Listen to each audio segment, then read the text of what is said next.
Do'stlar, Marg'ilondagi mana shu to'xtab qolgan poyezd haqida nimalarni bilasiz? Bugun mana shu joy haqida gaplashamiz.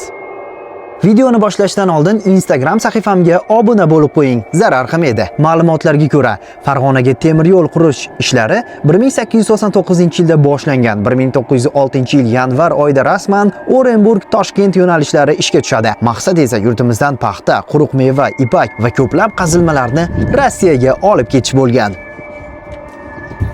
O'zim chiqib ko'ryapman, ozgina vahimali. Sizlar ham ko'ringlar degan maqsadda. Endi kimga qiziq bo'lsa.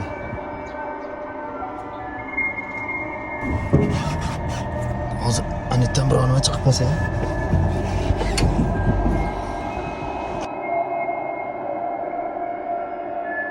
Marg'ilondagi bu poyezd 2-jahon urushida faol ishtirok etgan. Urush qatnashchilari uchun oziq-ovqat, kiyim-kechak olib borgan bo'lsa, qaytishda urush sabab yetim qolgan bolalarni O'zbekistonga olib kelishda xizmat qilgan. Menimcha 1971-yil O'zbek temir yo'li elektrlashtirilishi oqibatida bu poyezd mana shu joyda qolib ketgan. Marg'ilondagi mana shu poyezd haqida yana nimalarni bilasiz? Kommentda fikringizni yozib qoldiring.